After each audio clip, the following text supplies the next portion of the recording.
Hey guys, today I want to talk about scopes and what I feel are some pretty important factors to consider when making a purchase for the style of shooting that I do, which is the tactical precision, PRS, NRL, precision marksman, in various different disciplines. So I like to run all of my stuff consistent. There's my center fire back there with the zero comp on it, this sweet teaser here that I just got.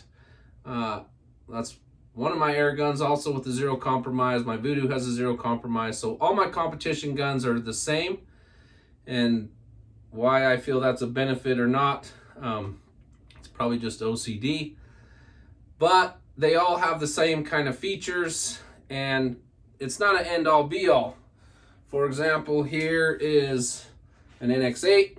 This is on my Leshy air gun. This thing is super fun to shoot. It's pretty much a close range.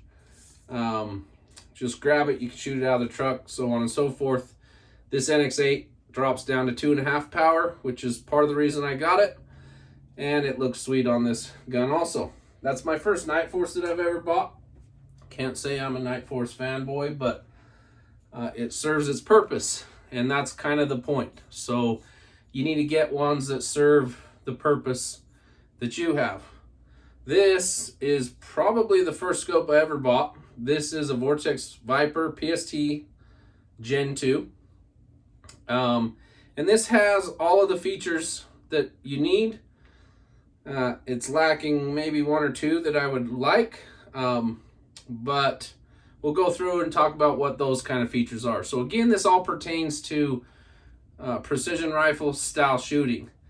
And for me, because I shoot across so many platforms, the biggest factor is parallax.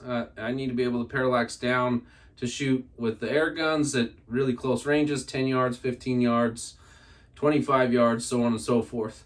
Whereas the center fires, obviously you're not shooting that close, or at least not very often. So I need a scope that handles all of that. And the zero compromise do that.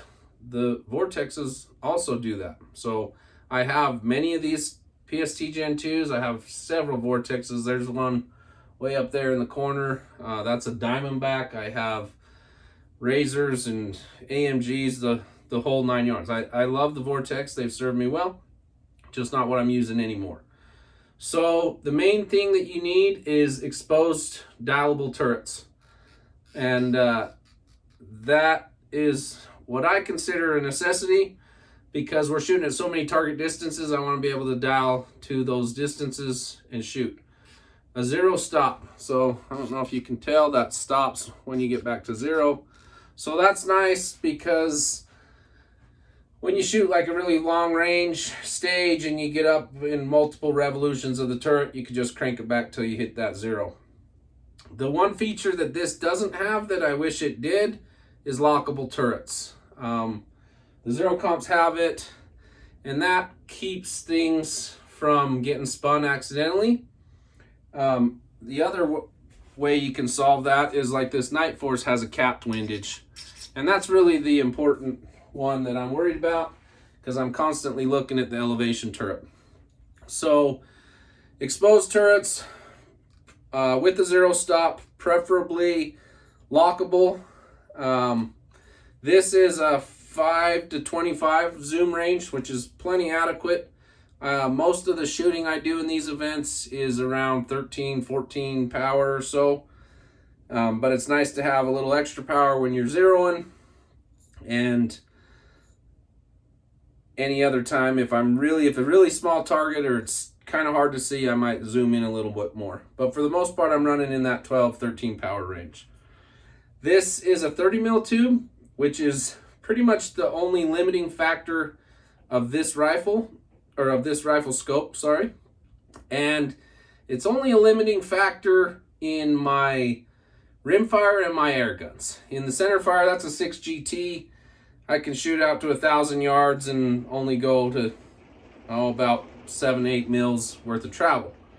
So it's not a big deal. But these air guns and the rimfire, you start getting out there at 300 yards, 400 yards, and you need a ton of elevation, 20, even more, 30 mils of travel. And so the 30 millimeter tube is a limiting factor. So if I were in the market today, I'd look for a 34 mil tube,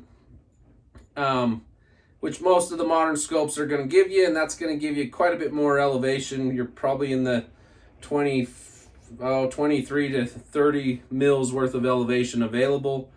You couple that with a canted scope mount and a canted base, and you can really maximize the travel on here.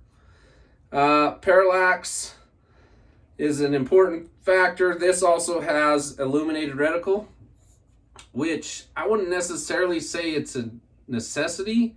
I have shot a couple of night matches and they are legit. You should check one. Ruth and Justin have one coming up in October. I definitely recommend you try that out, but you don't necessarily need it. However, most of the scopes today's price ranges are giving you those kinds of things. So there it is. It's pretty much the basics. Exposed turrets that you can dial, preferably lockable, some kind of zoom range that gives you in that 15-ish or so in the middle. And any of these brands today are going to give you what you need. The differences are going to be minor. Obviously, glass quality goes up when you spend more money, but at some point it starts going up less and less and less, and especially at the higher end range. So, first focal plane. That's the only other big thing that I think is a pretty important factor. Most of you guys probably already know that.